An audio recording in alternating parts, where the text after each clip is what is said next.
Graça e paz, amado, corra linda do Senhor, maravilha do Eterno, príncipes e princesas. Mais um Café com Deus, com o pastor Maurício Loureiro. Muito bem, café de hoje está lá em 1 Coríntios 14, versículo de número 32. Tá? Se você sabe que o Café com Deus é uma porção da palavra de Deus explicada e oração por você e sua família, ok? E hoje eu quero discorrer algo aqui que nós vamos aprender maravilhosamente, porque a gente precisa de ter entendimento das coisas. O apóstolo Paulo, no versículo 20, ele fala quando a gente tem que ser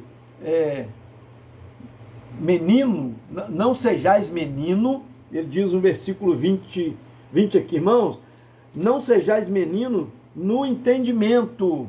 Então a gente tem que ser adulto no entendimento. Aí ele diz, mas sede meninos na malícia, quer dizer, para o mal, para a maldade, aí sim, nós temos que ser inocentes. Aí ele diz, adultos no entendimento. Então, o que é isso, adulto no entendimento? É saber discernir as coisas, lidar com a situação. Ele está falando sobre, o apóstolo Paulo vai tratar sobre dons espirituais aqui, mais precisamente o dom de língua, o dom de profetizar, tá? E também ele vai tratar de assuntos para nós aqui sobre a ordem e reverência no culto. Mas eu reservei o versículo 32 para a gente estar lendo, né? Mas antes quero te agradecer, você que se inscreveu no canal, muito obrigado. Eu tenho um compromisso de orar por você, todos os que são inscritos no nosso canal. Quero agradecer você que tem dado um likezinho, curtido para nós aí, compartilhado, feito comentário. O YouTube entende que é relevante e ele vai enviando para mais e mais pessoas. E você que não se inscreveu, corre lá, o link é aquelas letrinhas azuis, você clica ali, te direciona para o YouTube. Lá você clica em inscrever-se, que é automático, não precisa preencher nada, e clica no sininho, ok? Diz assim o versículo 32. E os espíritos dos profetas estão sujeitos aos profetas. Tem muita gente que é criança na fé, menino na fé, porque não entende essa palavra. O que é ser sujeito? Nós podemos dominá-lo. Falar em línguas é a língua dos anjos, é língua estranha até a qualquer idioma. Mesmo que no passado, lá em Atos dos Apóstolos, no dia de Pentecostes, quando os discípulos foram batizados com o Espírito Santo, receberam o poder de Deus naquele dia e falaram em outras línguas, veja só, haviam muitos povos ali reunidos por causa da festividade que havia em Jerusalém, tá? Muitos de muitos lugares, prosélitos, né? E estavam ali, medos, persas, e assim vai. Eles falaram da grandeza de Deus na língua deles. O Espírito capacitou para falar isso. Mas não quer dizer que a língua tenha que falar na língua de alguém, não é isso, é língua estranha. Tanto é que o apóstolo Paulo diz que a língua edifica a si própria, mas a pessoa que está falando, nem ela sabe o que está falando, mas está edificando o seu espírito. Mas o outro que está do lado, um irmão, alguém que chega para visitar, nada vai entender, vai até escandalizar. Então é preciso que alguém que fale em língua busque também o dom de interpretá-la, porque é um dom também, são 9 dons espirituais. Então, o dom de profetizar, porque profetizar é falar das grandezas de Deus, das grandezas de Deus. Então, quem prega também está profetizando, então o dom de profetizar. Então, uma dupla interpretação, e quem fala em língua precisa de buscar a interpretação para edificação da comunidade, da igreja, porque senão causa desordem no culto, é isso que ele está se referindo. É preciso, quando um fala em língua, se 2 ou 3 começar a falar, o primeiro se cale, mas que tenha intérprete, para que todos podem profetizar, desde que haja intérprete, ou que ele mesmo tenha a interpretação, tenha o dom da profecia de falar aquilo que está sendo revelado ali, amém? Mas pode ser que alguém fale em língua e que outro tenha o dom da interpretação e vá dizer, né, as grandezas de Deus ali, trazer uma mensagem para a edificação da igreja. E o apóstolo Paulo discorre isso, porque ele fala isso do versículo 1 até o versículo de número 25. São 40 versículos nesse capítulo 14, mas ele discorre aqui, olha só, mais da metade do capítulo tratando desse assunto, para que fique bem claro. E ele diz até no versículo 20, não sejais, perdão, ele diz, não sejais menino no entendimento, é isso mesmo, não sejais menino no entendimento, mas sejais menino na malícia, quer dizer, para o mal, para as coisas más, a gente deve ser inocente, ser criança, ser menino, mas para entendimento, nós temos que ser adulto, ele fala isso, crescer o raciocínio, o entendimento nas coisas de Deus, e por isso que ele diz, eu falo em língua muito mais do que qualquer um de vocês, mas quando vou estar com vocês, prefiro falar 5 palavras que vocês entendam do que 10.000 palavras que vocês não entendem. Então, precisa ter ordem no culto. É esse assunto que ele está tratando. E, aproveitando, falando sobre ordem no culto, ele fala que o espírito está sujeito ao profeta, quer dizer, você pode dominar. Tem gente que fala, não, começa a falar em língua, fala em voz altiva, voz alta, e eu não consigo controlar. Consegue sim, porque o Espírito de Deus, o Espírito que atua em você, está sujeito ao profeta, ao domínio do profeta. Então você não tem que ficar, porque o Espírito está em você, o Espírito Santo, você vai rodar, você vai rolar no chão, plantar bananeira, não precisa disso. Essas coisas é para uma vigília, essas coisas é só para, agora, um culto público onde pessoas podem chegar, e principalmente se estiver filmando, vai criar escândalo, não vai criar, né, entendimento, não vai criar fortalecimento, edificação para a igreja, entenda bem.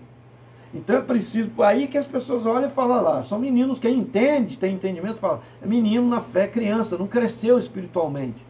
E quem não entende, fala, tão louco, olha lá, tudo maluco, possuído.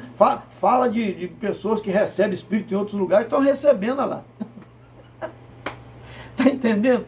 Paulo está tratando desse assunto justamente por isso que ele gasta mais da metade dos versículos tratando desse assunto, que precisa estar bem definido.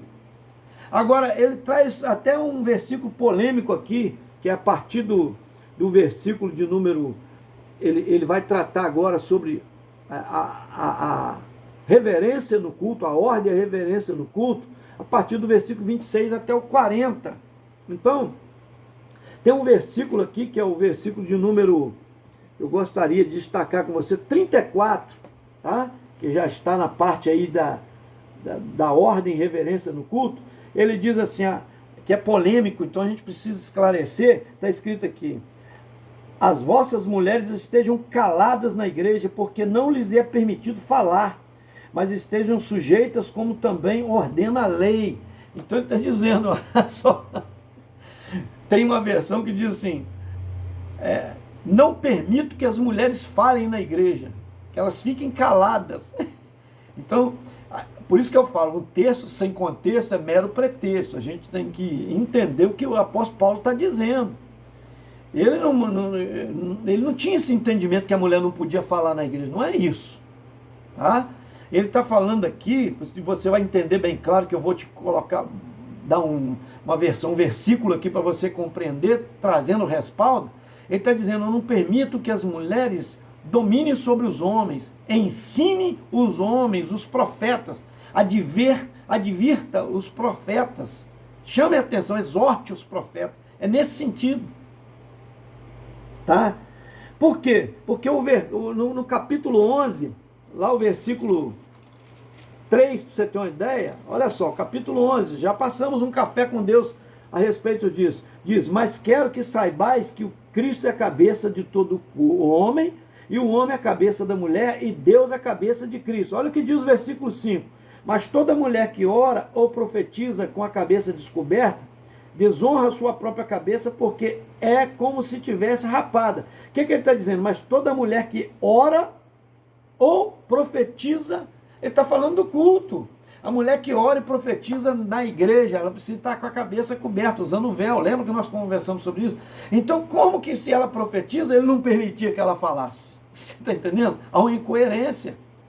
Agora, ele vai discorrer para nós, versículos 7 ao 10, você vai entender melhor, se você ler ali, por causa do tempo, não vou estar lendo, mas você pode ler em casa. Ele vai discorrer a autoridade do homem e a submissão da mulher, que ela não poderia doutriná-lo, é nesse sentido, trazer doutrina para ele, correção para ele. Agora, é claro que a mulher pode falar à comunidade se ela podia profetizar, se ela podia orar. Como é que ela não podia falar? Permite que a mulher, não permite que as mulheres falem, fique calada, quer dizer, então nem orar ela poderia. E quanto menos profetizar, profetizando as grandezas de Deus. Ele está falando aqui no versículo 5 isso. Está entendendo? Por isso que a gente não pode pegar isoladamente. O melhor entendimento é esse. É doutrinar o homem. O profeta, que está falando do profeta, advertir o profeta nesse sentido. Tá bom? A liderança da igreja é nesse sentido. É para você compreender aí. Amém? Recebeu aí?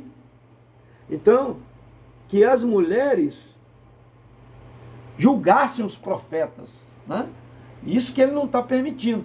Aí, se tivesse alguma dificuldade, perguntasse o marido em casa. Até porque a gente precisa entender também o contexto, que os homens sentavam de um lado e a mulher do outro. Às vezes a esposa queria perguntar ao marido, tirar uma dúvida, ali mesmo, dentro da igreja. Então tinha um corredor, que tem, toda igreja geralmente tem, a maioria delas, né?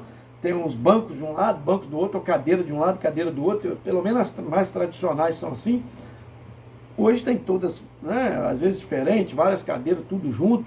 Mas tinha um corredor, principalmente quando vai fazer casamento, a noiva passava no meio do corredor. Então, naquele tempo, as mulheres não podiam sentar ao lado do marido, ao lado do homem. Ficavam as mulheres de um lado e os homens do outro.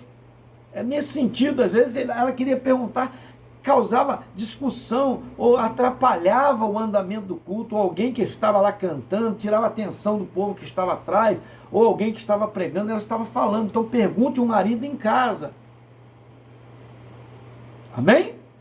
Nesse sentido, não permite que as mulheres falem na igreja também para ficar perguntando, questionando, nesse sentido. Mas Paulo não era contra, você vê que as mulheres profetizavam, ele fala isso, ele mesmo, capítulo 11, versículo 5. Tá bom, querido? É mais questão de autoridade, de ensino, porque o homem é o cabeça.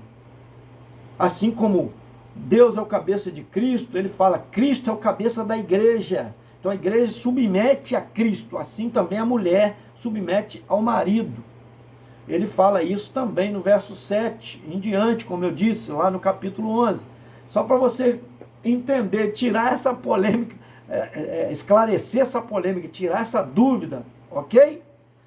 Então as mulheres podem pregar naturalmente, ensinar para pessoas que estão lá para aprender, discipular, ela pode discipular. Ele era contra no sentido dela doutrinar as autoridades, doutrinar o profeta. Recebeu? Segura aí. Aleluia. Então ele discorre isso tudo aqui. Se alguém cuida ser profeta ou espiritual, reconheça que as coisas que vos escrevo são mandamentos do Senhor. Então, porque diz aqui no versículo que nós lemos sobre a lei. Lembra disso? Versículo 32. Então, ele discorre aqui, o versículo 32, para me encerrar rapidamente, ele diz assim, como em todas as igrejas, perdão, não é o 32, não, o versículo polêmico é o 34, né? Diz aqui, no finalzinho, ó, como também ordena a lei. O que a lei ordenava? É lá, no capítulo 3, parece, de Gênesis, está falando que a mulher, o castigo dela, cada um recebeu o seu castigo por causa do pecado, e o castigo da mulher aumentaria, multiplicaria as dores no parto, e o seu desejo seria para o seu marido, e ele o dominaria, está escrito lá. Então é nesse sentido que a lei ensinava isso, que o marido era o cabeça, ok? Então Deus abençoe, meu amado, vamos continuar firme, aprendendo nas escrituras, entendendo que Cristo é o cabeça, pelo amor que ele dedicou à igreja e se entregou por ela. Assim também o homem não é para pisar na mulher, a mulher se tornar capaz do homem, não é isso. A honra, a autoridade do homem é ser o sacerdote do lar, é dar vida pela sua esposa, pela sua família, defender a sua família, ensinando a palavra de Deus, orando pela família, sendo um sacerdote que intercede diante de Deus pela família, nesse sentido, como Cristo entregou a vida Jesus entregou a vida pela igreja. Por quem que ele morreu? Ah, por todo o povo, mas para aqueles que receberem. Quem não recebe, não vai valer nada o sacrifício de Jesus para aquela vida. Por quê? Porque ele não está valorizando. Então ele perde o passaporte do céu para ir para o céu, que é a salvação em Jesus, mas para valorizar. E a igreja faz isso. Ela glorifica a Cristo, que é o cabeça, o noivo. Ela é a noiva e Jesus é o noivo. É isso. Adore a ele.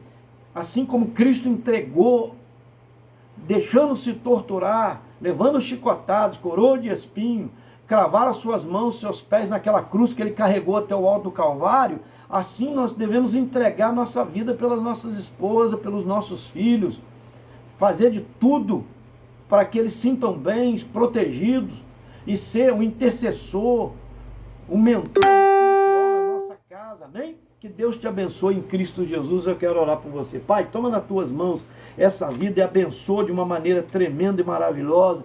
Toma os caminhoneiros nas tuas mãos, toma o Brasil, o desenvolvimento desse país, toma o Toninho. Ó Deus amado, te louvamos porque estivemos visitando, ele teve uma melhora, já está em casa. O Toninho, nosso irmão Toninho, da nossa irmã Ivete, dá saúde a ele. Também a pastora Glória, dá saúde a ela, nossa pastora. Também, ó Deus, o Mauro, nosso primo, Pai amado, dá saúde ao teu filho, só pode fazer um milagre na vida dele, em nome de Jesus. A Ruth também, ó Deus, no Clube 200, abençoa ela e família. Deus amado, também a Claudinei Silos, que é caminhoneiro, lá de Martinópolis, São Paulo, abençoa ele e família. Eliana Guerra e família, Regina Sper, também família, do grupo Maria de Madalena, Magdala.